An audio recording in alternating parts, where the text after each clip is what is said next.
Tinabera malwaliro nga njiga different drugs njiga benzoxil kaweke bakataka benzoxil ukateka wansi w'olulimi n'okalekayo okutuka ogenda mu byabalubala abasamize bitandika amawanga akyaliwo kuba n'omulala bwe yankuba nga ndi mu kunaaba nga yogera nange nenga ngalina kyayogera nakyo ekirala ntuka ekiseera nga n'obulamu sikyabwaga omuntu nga ngamba kanyonyi sigalo nanzite mangu.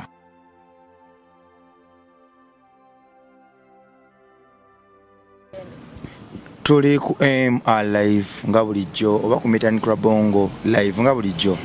Amanya bampita Metanicra Bongo bampita Rwima Sam. Kyonna kikola. Ndi wano okutegeeza nti Mukama asigalayo Mukama. Biseera bingi nnyo wawe tulirange emigugu gitutuddeko mu kifuba obutatuvaako. Wawe tulirange ensozi mu bulamu bwaffe ziyitiridde obunene.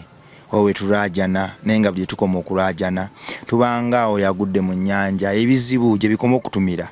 Gwali mukasera ngako nyongero okujjukiza nti tubiyiseemu babiyiseemu nawo jabiyitamu.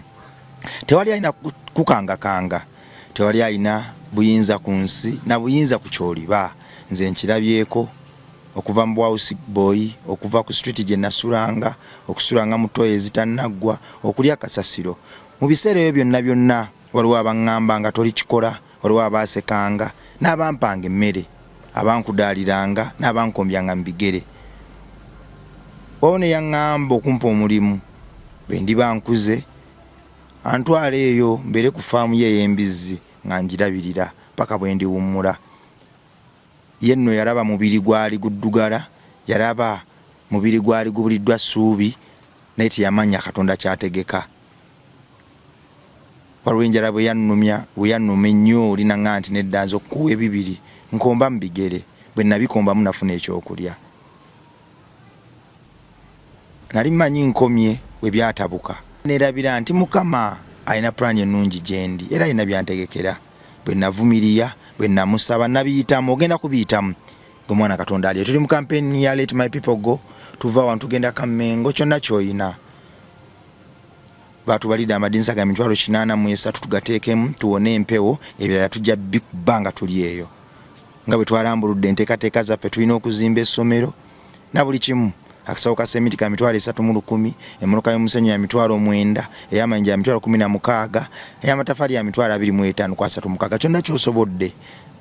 Njagala tugenda okuwummula ng'abaana be tujja ku street ku nguudo balina bye basomera balina we beebaka balina ne basobola okuzannyira n'okusabira. Twagala tuzimbeyo amasinzizo. Tulina obwana bwa Katonda obuyisiraamu tulina obwana bwa Katonda obukristo tuzimbe chapo abayisiraamu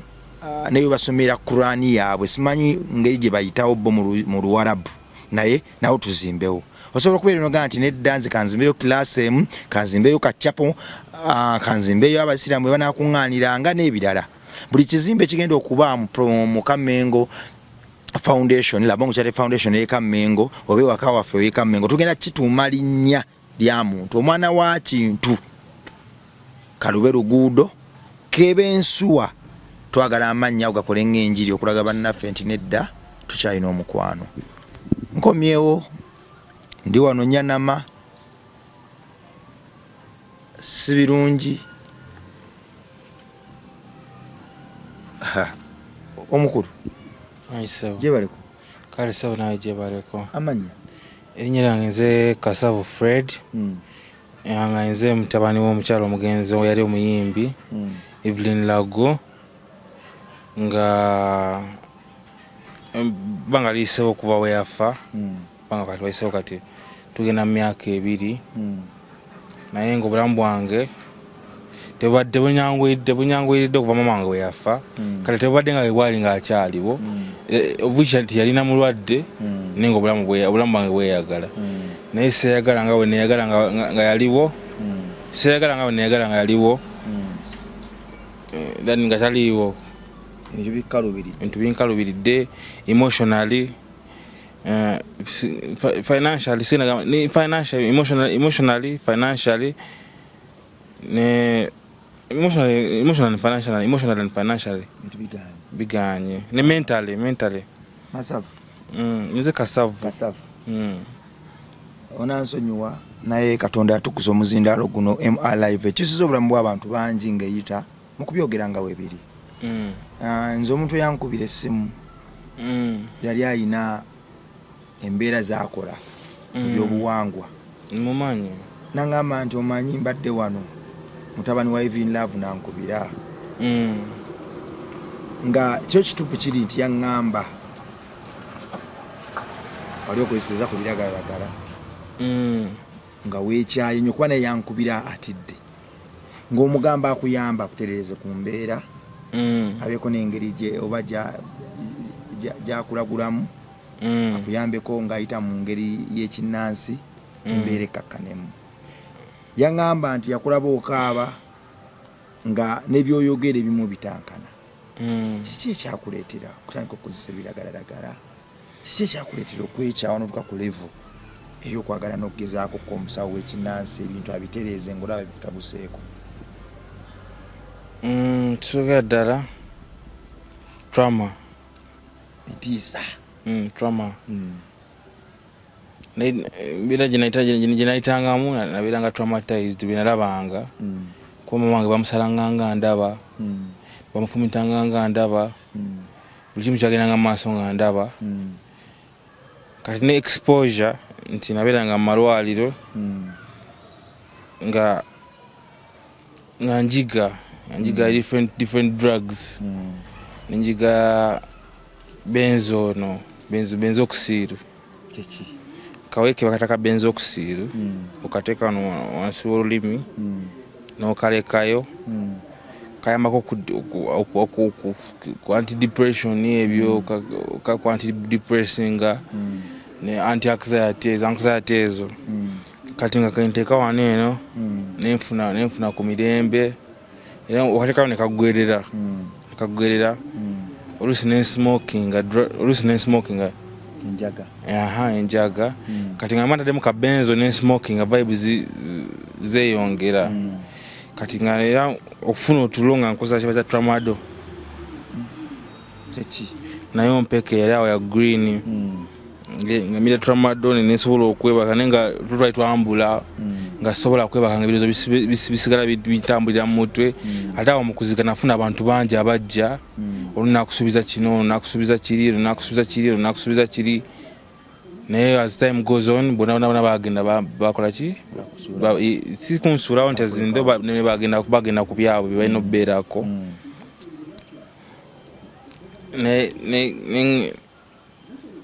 tebinyanguyidde kuba kati exposure njina with drugs kuba nzimanyi ez'okukozesa naye okuba kati barehabilitating nga nze bantula mu rehabilitation so control weeri sikyali addict nti ndi addict nti buli kaseera n'okusmokinga sikyabiriko ebyo okutwala mu rehabilitation center kyajja kitya wali olina engeri gy'olwaddemuko ne balaba nti okyasobola oba bakutwala okyategeera? Nali ndwadde nali nfunye psychosis psychosis nga omanyi psychosis omuntu oba ovuddeko batukyategeera bigenda mu maaso oba ogenze oba bamugambe nti abanga bafunga afunye mu personality endala kibata psychosis oba afunye psychosis is common with bipolar disorder ne schizophrenia ne schizoaffective disorder kati nze bandiagonizinga ne schizoaffective disorder naye ngeri drug induced nze yalinga gyereetera nti nasmokinga nga drugs ezo nga nereetera schizophrenia schizoaffective disorder eno kale mu famire yange ku ludda lwa muzeeyi wange tulina record nti bantu baziba nga babatwala ebutabika nti gyekiri ewaffe abantu balwala schizophrenia niwe batulina kyokozeseza nabatana kyebakozeseza naye nze kyange kyali drug induced nti onakozesanga drugs zino eno nentrigalinga psychosis kwe kuntwala mu rehabilitation center ezo ate mu rehabilitation center amadagala ge batukuba gamaanyi nnyo n'okusinga ate ne ku bino ebiragala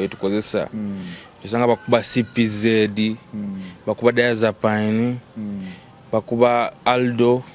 ate nga bya tabu nnyo tebiri eri kuba Aldo kutranquilizingirawo nga wakatuuka nga bijja ne fujjo ng'okola ki Aldo kutranquilizingirawo n'ogweri so nabeerayo mu embeera bantwala ebisibe tebyali byangu kuba waliwo na experience nko nekibeta side room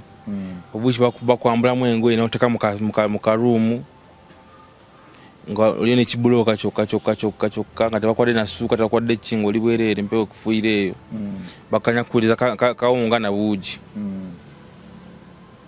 bansabula empiso bansabula CPZ oyo naye nafunira ddala doozi ddala eziwererako ddala nezino zitranquilizers bazinkubira ddala nga ntuuka ekiseera nga sagala kumanya kiri ku nsi natuuka ekiseera nga n'emisomo ze gyesabira manyi kyotegeeza natuuka ekiseera nga n'emisomo ze gyesabira nengamba munkube CPZ wakiri nebaake nga sagala kubaawo birowoozo bigenze binzitukako nenvaayo naye bayo abansuubiza emirimu omukazi yansuubiza omulimu nangamba ogenda kufuna omulimu okole naye teyanzirira mwaka guyisewo kati mulamba yansuubiza last year nakolako nagezako nenkola kupaka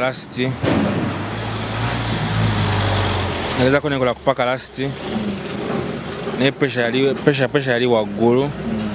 sasobola mmalako ate of which nze ndimu ka addiction ka cigarettes ezo cigarettes biki wali oyinimu ka addiction nga paka last tebisobola kutambula paka last bantolerating kale tugambe bantolerating kubanga bantolanga family bantolerating emyezi nakola emyezi gyali giwerako ddala nakola emyezi sijjukira kuba memory yange eri distorted nakola emyezi gyali giwera kale ng'ena then nenfuna psychosis ekitegeera kubanga nga nzituka ekiro nengenda nensmokinga nenvaayo nenzirayo ku mulimu kati newaka neginagenda nga nensmokinga kati pressure nga yansukako nga pressure nensukako ewaka nga ndaba obusente tebuwera bali bampayo gumu kitundu olunaku nga ndaba sente teziwera nkola nnyo tebatuwa off paka lasi tebagaba off mukola paka ku Sunday tewali byakyejo kale ogenda paka lasi tewaliyo immediate mwanzo zika mama sisagufunirawo nasooka nembeera ne bakwano bange benasomanga nabo twafuna ennyumba ekasubi nga gyetubeera I was pursuing music nali pursuing music nayezako kubeera nayezako building a music career yadde nafuna negative energy mungi but music career eno yansumbuwa nnyo kuba nafuna negative attitude nyingi ate safuna support kuva mu bantu nanigisuubiramu saagifuna support era nimbasuubiramu kuba ne papa misa kyangamba bya music tubikola ki kwetubisobola bireke nengamba ize era ddala papa misa kyoya kingamba kyandawuninga nnyo nengamba kyaka music simusobola era nemuleka nengamba kamuleke era kuba just kiri gubanga muzimu ogenda okwesanga oli mu studio wandiise ogenda okwesanga owandiise oluyimba oli mu studio recordings era ninayo records zange kati sikya releasinga just I record for myself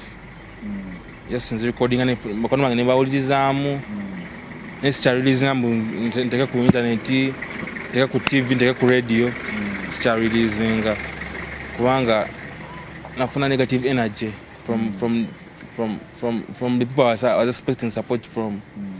bampa energy omubi maybe chiko chazizo kwegomba wano mu Uganda maybe gwenchasinza okwegomba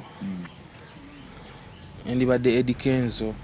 era Chameleone n'abayimbi nga Bobby Wine ne babebe kuba ba big three ndowooza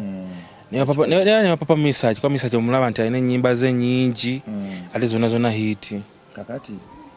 mbadde nsabuddeyo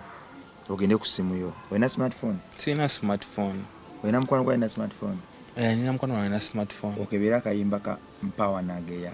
Chameleone ke yayimba bambigiri Mpawa Nageya Mpawa Nageya munne sagala bigambo njagala oli engeri gye yali ayimbamu obimatching n'engeri kati gyayimbamu tewali muntu atandika ng'amanyi era tewali muntu atandika nga ali perfect ati wali muntu atandika ne experience naye buli bw'okiremerako okifunamu obukugu okitegeera era okifunamu experience otandika okumanya ensobi weeri otandika okumanya woyina okukoma ne woyina otandikira ne waba musimi wa ttooyi ne waba musimi wa ttooyi muganda wange ttooyi nze nasimako ttooyi wali ogisimyeko nze nagisimako ttooyi bw'oba ogisima nga wakatandika ogisima tosobola kukwata layini era osima oli egenda bweti erimu amakono esobola n'okubika naye gy'okoma okugiremerako n'ogisima ogipafekitinga era notandika okukwata layini okuva wansi paka waggulu ng'eri straight kakati ku muntu yenna atandika tewali asobola mujajinga nti tosobola kiveeko nedda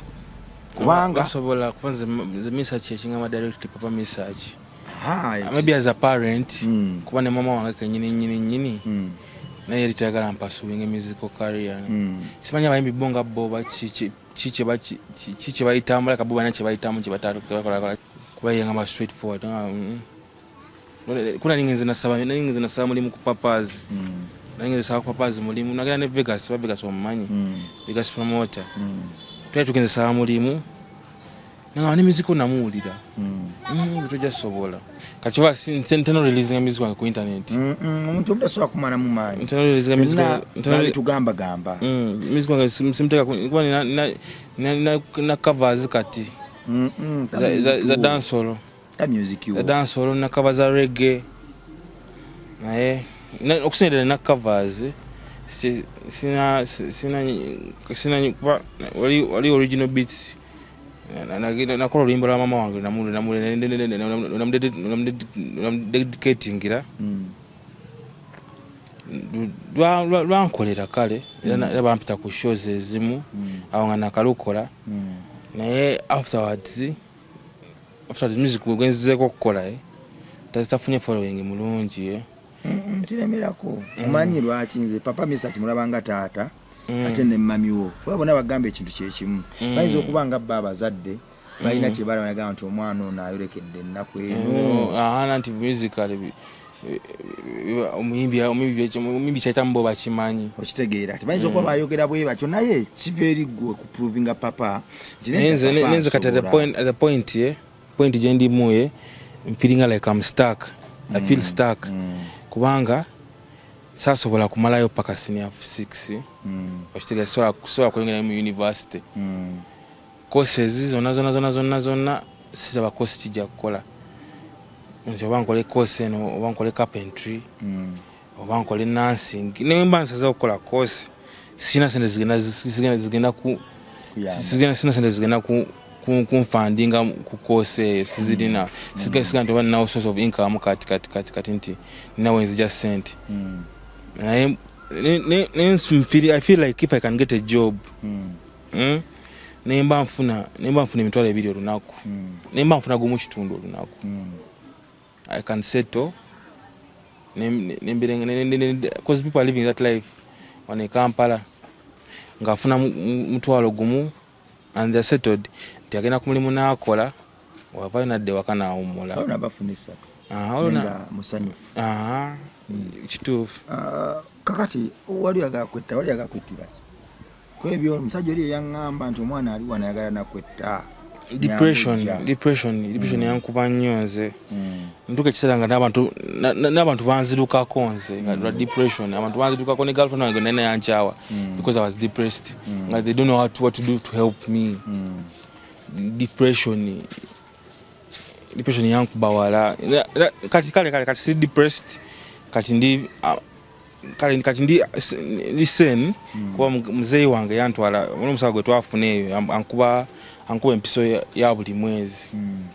muzeyi wange akisasula emitwalo 10 buli mwezi enyambako okubeera nomo ne depression yali ntutte depression itself alone ng'ogyeko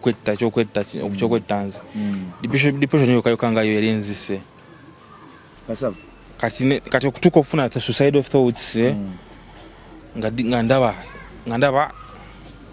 mama wange anfuddeko buli kyembadde mbala mu nsi mbadde nkibalira around her nga nkibalira ku mama wange nti naye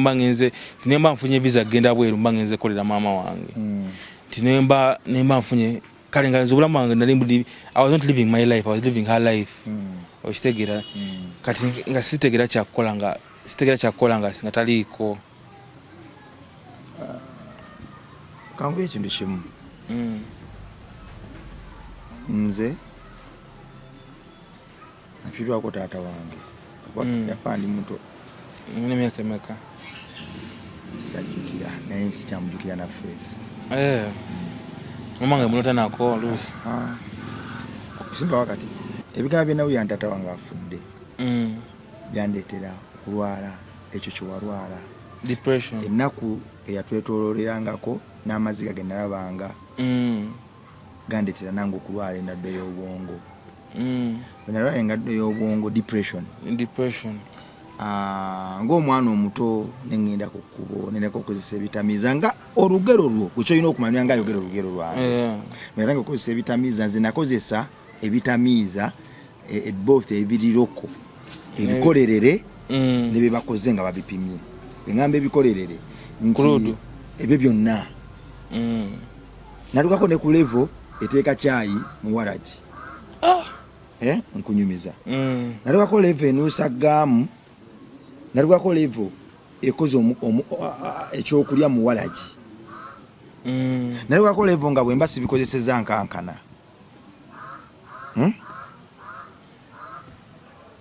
nabivaako ntya okikola otya nalwala bulwadde wa depression nalwala depression anxiety nkuba nenfuna attacks episodes nenyina mu malwaliro naye bwe nali ntudde lumu kuva ku bitamiiza nsiga nga nwana depression anxiety kyokka nawulira eddoboozi munda mu nze eriŋŋamba nti ddala ggwe wazaalibwa kuyita wiisi mu nsi ofe ogende ng'abantu abalala bonna. Nange ekyo nkyebuuza kati kuba ndaba sina mulimu sisoma kale kitegeera ekintu ng'ekyo sigamba nti oba nina kyensoma kyenneeyongerako mu bulamu nti teba is pursuing something nti oba mu myaka nga 10 ajja kufuna omulimu mukyasokoza ki mukyasoma sisoma siga nti nsubirayo omulimu mu maaso awo nti oba balina we bankubidde nti bagenda kumpa omulimu sina we nsuubira mulimu mbira na muzeeyi wange waka simanyi na muzeeyi kyandowooleza kuba muzeeyi wange musajja mukulu agenda mu retirement very soon. He's not someone I can depend on. He's not supposed to depend on me. Emyaka emeka nze nina emyaka 22 kwa simba wakati bwe neebuuza ekibuuzo neebuuza n'ekirala gwe watondebwa kuba mukira si mutwe gwe watondebwa kubanga bakwenyinyala si gwe kuyamba ku balala benyinyala kyogamba gwe kisa Katonda kyeyawa abalala gwe yakikujjako essubi lyonna liteeka mu ttamiro n'okozesa ebiragalalagala neŋŋamba nti nedda ekimala kimala okuva n'olwaleero nze lwimasaamu metanikira bongo ngenda kuba mutwe sigenda kuba mukira ngenda kukyusa buli mbeera eri mu bulamu bwange gye saagala kulaba ngenda kuyambako bannange okulivinga ebirooto byabwe era ngenda kuba emunyenye genda okwakira ensi yange n'ekyalo kyange ekyokukisobola tekijja kusoboka nga nnyo ebiragalalagala nga neekubagiza nga nkyatya okufeesinga embeera. Depression si nnyangu naye nnyangu etya nasalawo nenga kanve ku waragi kanve ku njaga kanve ku buli kimu ate ekintu kyeweeyigiriza kikuteerawo embeera ey'obukuusa kikulinako kontrol naye wali kintu kyosobola kwokya n'okikasuka eri kikulinako kontrol tekiriiyo wabula kuba kusalawo omanyi Katonda yatonda omuntu ng'alina obubokisi mu bwongo bwe ne ku mutima gwe obw'omuwendo kakati kiva eri ggwe kiri eri ggwe okugjayo ebyokulwanyisa ebyo biri mu bokisi mu bwongo obwo obw'omuwendo ne ku mutima gwe obirwanyise okuba waragi okuba enjaga n'ebirala bive mu bulamu bwo. Tewali kiro kyogenda tuukiriza ng'otamiira, tewali muntu atamiira akulembera abantu nze mukama yanyamba nga sinywa mwenge nenjaga etamiiza anti kati nze nina kale ninjaga siginywa nnyo nti nginywa nnyo naye n'amadagala g'abazungu benzoxil benzodiazepam tramadol cosmos ebe benkozesa kati waliwo nali hooking up with heroin naye heroin ye yanema heroin ne tilith omumanyi abambi introduce ko bali ba Sudan. Tilith is ice. Mufuna ka plate ne bamwocha ne hano no kocha wansi boti no siko omukka nga wogira naye ku myaka 22 dala ku myaka 22 ogambye toyina mulimu obitunulira tulaba kyopasuinga tulaba kyozaako omuntu nga yekutte bulungi awangala emyaka 9 yekutte bulungi ntuke kiseera nga n'obulamu sikyabwaga so complete omuntu nga ngamba kanyonyi sikero nanzite mangu kakati Stan jali wale tumulabangako naye tudde wano omuntu nga yekutte bulungi awangala emyaka 9 bw'otulako emyaka 22 emyaka emeka jiba emyaka 7 oba 2 oyagala buli kyamuwendo na buli ssuubi lyoyagala mu bulamu na buli golodi ebikomo ne siliva obituukeko ng'olina emyaka 22 emyaka 7 ogenda gimala okola ki mingi oyagala buli kyabugagga kyonna masavu gonna ogafune era toyagala kaluubirizibwa niyanga ayagala okuba mu firimu eri concepted emyaka 7 ogenda gimala okola ki mingi eyo emyaka mingi kale tudde wano kankubulire mu nsi eri nnomo omwana w'emyaka 22 alina kuba ng'alivinga n'abakadde be mu nsi eri nnomo eno nnaku ye tubonyaabonya nti nosanga akaana ka myaka 26 kawasikiza kafumbiddwa ne mu nsi eri nnomo omwana w'emyaka 22 aba tanatandika nakukkirizibwa kukola bintu bimustraininga nnyo kuba batanatandika kwetegeerera kakati gwe nga tonnatandika nakwetegeerera wasalawo obulamu obusaanyeewo ekyo nno kyabula bbayi anti kati labayo mama wange yagenda olwala nga n'emyaka 16 omwana w'emyaka 16 baya katandika okutegeera kati mama wange ntandise okutegeera nga mama wange mulwadde tutandise amalwaliro ndaba waawo tutandise amalwaliro kati ku myaka 16 ndi mu malwaliro tiisa yali nyingi ndaba ate nga buli kimu bakikola ndaba kuba nze namirangako buli waadi we yagendanga kuva Nakasero kuva waneeno twatambula malwaliro twagenda Seguku Doctors Clinic twagenda ku Henrob twagenda Emulago twagenda Nakasero twakomera ku dialysis ekiruddu n'ebbanga nandimwe kama singa teyalwala kale singa sandigenzeeyo eno naye bwe yalwala wagendayo singa teyandwalako nga mulaba nga netaga ekinzijjako gundi eyo nga mulaba engeri gyalimu nga tesanyusa nga noonya essanyu nga essanyu limbuze sobosimbe wakati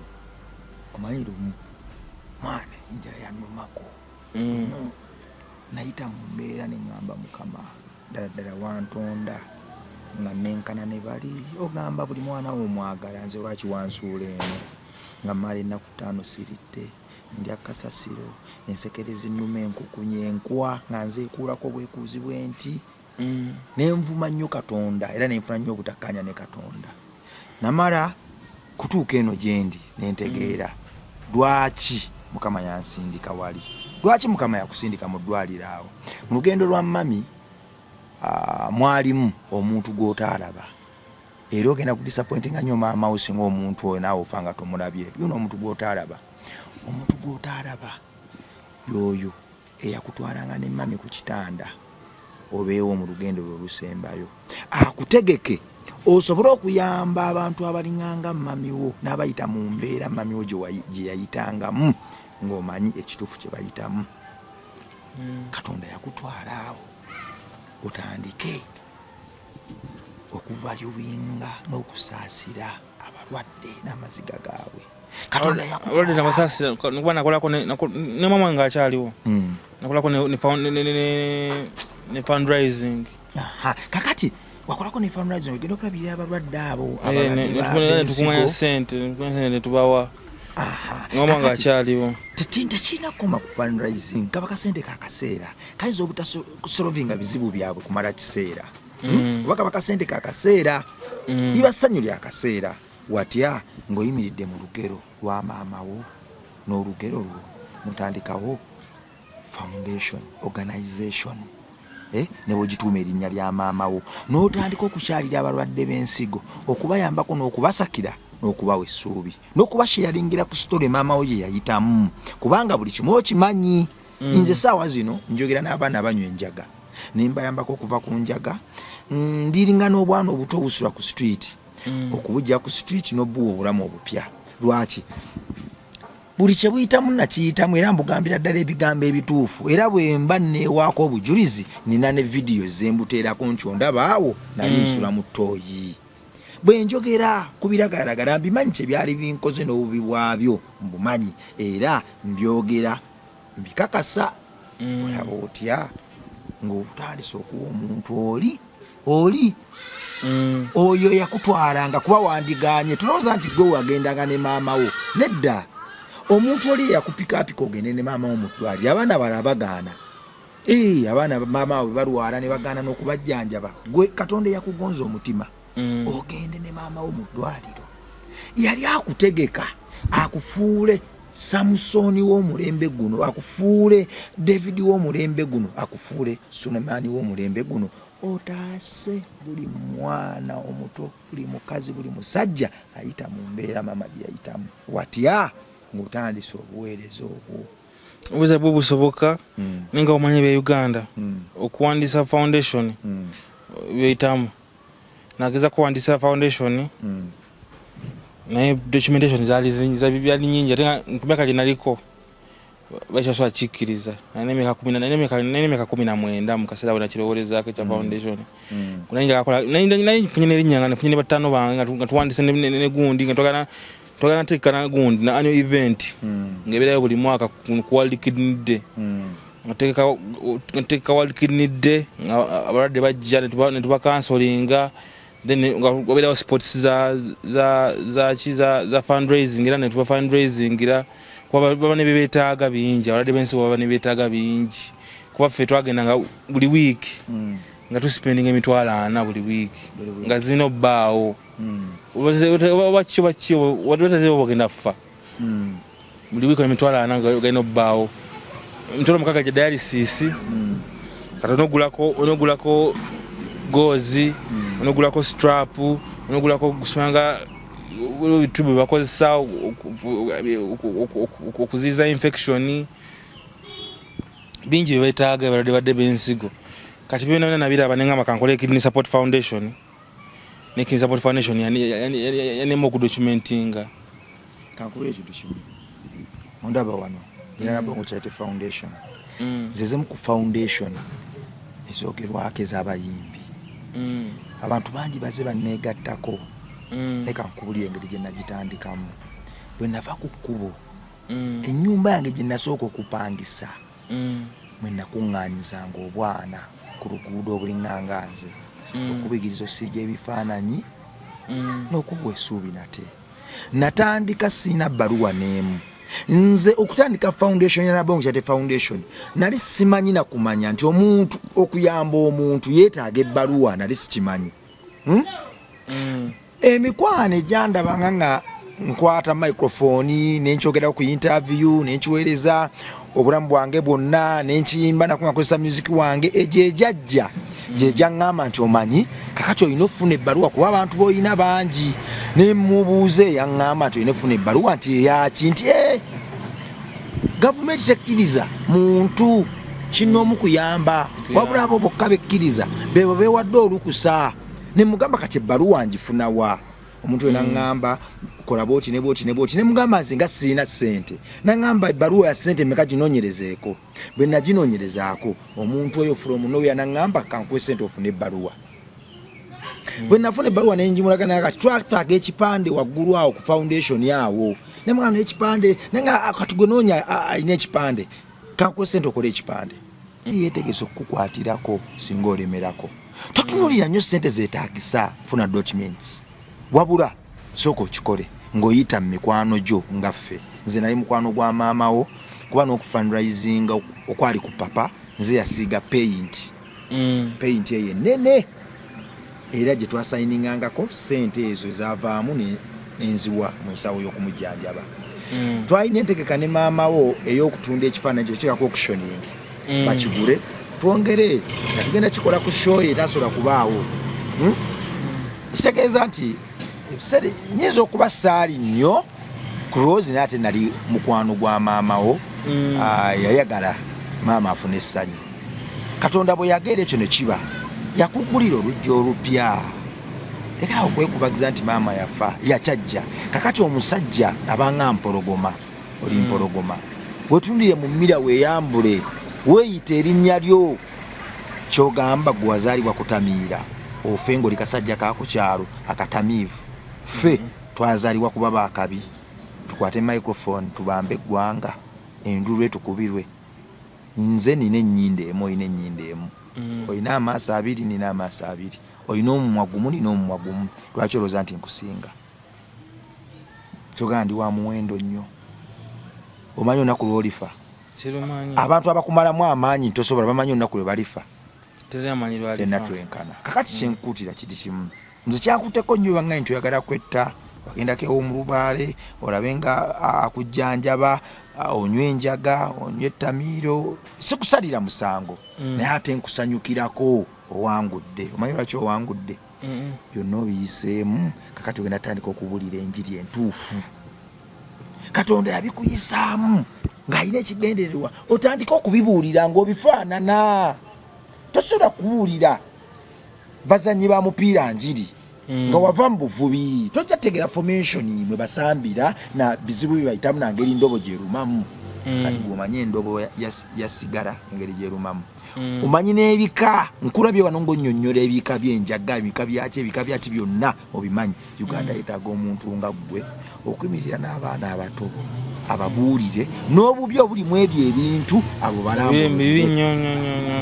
kuba omuntu anyedde ice omutonya meth nga teyeefaako crystal meth ice kuba nze nemanyi nga yamanyi ne recipe amanyi abasudani kale nga yamanyi n'ebirungo by'okwetabo bya ice bwe abe naye kakati olaba nti osobola okuba omusomesa w'eggwanga ly'omulungi ku myaka 22 olaba ogenda okyusa ensi yo n'abaana b'ensi yo wekkiririzeemu. If I get the platform, nfunye platform nsobola okukituukiriza nembulirira abantu. Champion platform tegiyawo mu ntandikwa ffenna twali tetubiina naye bwe twategeera ebirooto byaffe ne Katonda kyatwagaza twalumba platforms kati already n'ogiina. Nze neeyama buli mwezi gundi eri ey'okukyalira abantu ba kidini buli mwezi nze ngenda kutandika nga naawe campaign eyo naye njagala obe CEO w'ekigendererwa ekyo. Nze ntutuule wano tugaye nti omwezi guno kidinidde yeeno oba omwaka guno kidinidde yeeno oba wakikola nga buli mwezi wa buli mwaka. Nze nakikola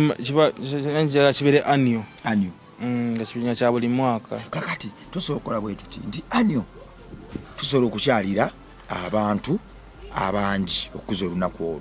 naye tugamba nti oba buli mwezi oba buli myezi ebiri tukolekitinge ebintu ebyasinganga okutawaanya maama wo mu ddwaliro tukyalirenga abantu abali mu bwetaavu obwo tubayambeko okwogera nabo. Kiba kirungi nnyo kuba bayita tebakola kisogedda omulwadde w'ensigo takola obulwadde ensigo tosobola kuddamu kukola tosobola kuddamu kunyumira bulamu nga muntambulemu ngendeko osimanya kyakala ebiki bakusonseka enseke muno oba ne katheta oba otona katheta oba nekifistula obulamu bwawe buzibu nnyo era omuntu anywa omwenge musaasira nnyo nze kyanzija ku mwenge ensonga kisinya omwenge wange omwenge kyekimu ku birwaza ensiga amangu bwalaba ekyo watya natya nnyo naye ate nze ate kati kyankuba nnyo nekinziza mu drugs endala is affecting mental health. waliwo omusawo omukwano gwange bamuyita John Mapenzi nagendako ko mukyalira nze nalina problem nga seebaka insomnia nga seebaka nga nsobola okumala ennaku bakita insomnia neseebaka nga ntawaana nga bye nayita mu bitulugunya obulamu bwange n'okutya nga nsobola okutya from nowhere nenti ekintu ekitaliyo panic attacks naye nga ebyo byonna byajja bizimbibwa abantu abankubanga ku kkubo enjala gye nasulanga neeraliikiriranga enkya ngenda kulya ki enkya ngenda kusulawa abantu abamboggoleranga nafuna problem eyo bwe nafuna problem eyo obwongo bwange bukola ki ne bukoowa kyasooka okuŋŋamba ekyasooka yaŋŋantira bongo mulumu yange wano wooli njagala okukujjukiza nti ng'omukono bwe gulwala ng'omumiro bwe gulwala ng'okutu bwe kulwala n'obwongo bulwala era bujjanjabibwa ne buwona ng'okutu bwe bakujjanjaba ennyindo bwe bagijjanjaba n'obwongo bwe bakola ki era nabwo kitundutundu kya mubiri kirina okuweebwa ekitiibwa era kiwona ekyo n'enkiyiga ekirala mwana wa Katonda golowooza gwe weetonda Katonda mukkiriza era wakira interview zange zisinga nsooka neneebaza Katonda naye kati wano oli mu muvuma bujjegga indirectly kulaba oli mu muvuma bujjegga tokyogedde naye okwemalamu essuubi n'okulowooza nti ye eyakujja mu lubuto lwa maama wo nga tofudde n'akutuusa wano wooli nga toli mulema oyina engalo bbiri oyina amaaso toli zolo kutegeera bulungi toyiwa malusu nze ndaba olinganga agamba nti tasobola kulwanira lutalo na lumu ebyo yakola bikola by mistake. Katonda wali naye tena kyagenda kale sirowooza nti agenda kuva eri ajja nnyambe nti ajja kale sirowooza nti Katonda agenda kuva eri ajja ajje mu bulamu bwange abeeko nekyankolera nze buli kimu kyenina okukola nze nina okyekolera. Katonda ayamba atya abantu kiddamu kiwulirize nnyo. Katonda ayamba abantu ng'ayita mu bantu kyova yatugamba nti mwanirize buli ajja gye muli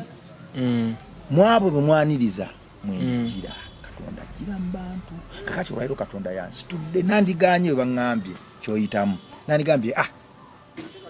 kuba towanda bakoko mu bulamu bwo nandiganye ne ŋŋamba ze sina ki nedda naye okukiwulira nekigwa ku ttaka ly'omutima gwange nga ggimu n'ennyambala n'enjija wano wooli kitegeeza nti Katonda asituse. Omanyi ki oba yayogera kati mu ekitiibwa era mu ekitiibwa era simuwakanya mu ntegeka ze naye sikkiriza nti Katonda agenda veera kuba ffe twasabira maama wange twamusabira emyaka 4 twasaba Katonda twagenda kubanza okutuuka kati kankunyumiza story entuufu okutuuka ogenda mu byabalubaala abasamize bitandika mama wange akyaliwo twasaba ne tugenda mu basiraamu ne tugenda mu balokole ne tugenda mu bakristaayo ne tugenda mu basodoki batuka nomunyusa gye bamunyusako emisolo gy'eŋŋamiya paka twatuka erusiiti omanyiyo waliyo erusiiti waliwo omusajja mutajja Jassenfuka Jassenfuka n'atuguzisa amanda n'agamba musoma mukuma ekyoto kya bulamu balinayo ebyoto bingi balinayo ebyoto byasoma bulamu Katonda Musoke Mukasa ani ebiseera nanye kyalina dreadlocks kati waliwo kyankwata mu matu yali bamweyana nti bamutwala nti is the ancestor of people with dreadlocks and people with addictions. Kati abantu ukyasookera ofa psychosis yange yasooka nagifuna mama wange akyali mulamu ng'agenda ku dialysis psychosis nenkwata mukuntwala bantwala lusiiti gye banzizaayo namalayo emyezi 2 naye nga bansibira ku muti ne bansiga obusa bw'ente nga bankuba emiggo samanya kyankubyanga miggo samanya kyansiza busa bw'ente samanya lwaki samanya kyansibisana ku muti nenga bangamba ngoli ayogera kale nze samanyanga kubanga na recordingangako bimu na bimu nga wano olumu ndaba nteredde olulala ndaba bansibye olulala ndaba banteredde olulala ndaba bansibye ndaba ngezako kwesumulula kuba byajjanga mu episodes nga bingi nga ndaba bansibye samanya nali nga ali possessed tugambe nti kuba kuba n'omulala yali ankuba nga ndi mukunaaba nga yogera nange nenga nga alina kyayogera nakyo ekirala so samanyanga kuba ekintu ekyo paka nakati sikyannema okunyonnyola events ezo zannema okunyonnyola kubanga nze nange nkikiriza nti waliwo nabeera possessed so nze nzikiriza biwayitamu bingi naye tewali abiwakana naye tulina kuyita mu byansi kuyambako ab'ensi okubiyitamu kati nze bya spirituality amazima matuufu spirituality religion nabiwummuza kubanga nze sina kalungi kembifunyemu ngoge mazima kuba nze bonna bapasita bempiseemu bonna banna kuba ngambe nti aba spiritualists banna byabuwangwa abo bonna just scammers batuba bubbi bafere teri muntu ali genuine nompa omuntu ali genuine nti ayogera ne Katonda sisobola bikkiriza paka Katonda ayogedde nange kati okkiriza nti Katonda gyali Katonda era gyali nkikkiriza era gyali kuba so abanga nava mu bbanga kati gwe kimanyi nti oli wa muwendo kubanga ate waliwo n'abatakkiriza nti gyali gwe okukkiriza obukkiriza nti gyali oli wa muwendo kakati kola kino nga tonnaba bakkiririzaamu ng'okyababuusabuusa sooka oyiga okufukamira osaba oyo yakutonda ande kusaba kyo weekiri naye nze twasaba nasalira mama wange emyaka eja n'ataawona n'afa kati newe nfukamira wansi mbagamba oba ndimukwogera nzekka ebiriyo era newengezaako nga mukama oba oli awulira yenna bambi mpuliriza naye sikikiwa nti okusaba kirina kyekikyusa mu bulamu bw'omuntu ku mwana Katonda ali atugoberera byebyo nga bw'obiwulira bwe biri tewali kiba nantandikwa kitalina nkomerero wadde nga ebiseera ebisinga engero ezimu bwe ziggwa bezaafekitinga bayinza obutakikkiriza nti ziwedde kiri erifu okusigala abasigala nabo okubakkirizisa nti nedda olugero lwatandika lwalina okuggwa waliwo abantu bangi nnyo abeebuuza nti lwaki kuwange lwaki kunze kiruma era kiba kiri complicated nnyo kibuzaabuza ffe okuva ntubagaa nti nedda kyalina kuba ku ggwe tekyalina kuba ku muntu yenna omulala obulumi buba bungi nnyo mu kaseera nga kano wabula tugenda kukomawo spirituality out of desperation fe twatambulanga banaddiini mbapasi twali desperate twagala muntu awone tugezaako mukama kuba kati nze nagezaako buli ddiini nkaba be basiraamu twagezaako eddagala ly'abasiraamu n'edduwa z'abasiraamu twazisoma tutwalina n'abantu abava bajjanga ewaka ne batumanyira ne batuwanika netuwanisa emikono mu bbanga oli naava eri n'agamba nti nze nina ekigenda obuwonya mufukamire mugende mukabalaza mufukamire muwanike emikono mu bbanga mumpe emitwala mama wange yawanga ne ssente bale nsaba abantu abali eso kubasomera ennamba y'essimu waliwo asobola okubeera eyo ng'alina omulimu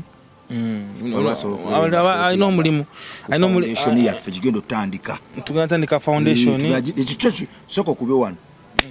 okiwulira munda muli ng'erwanyisa biragalalagala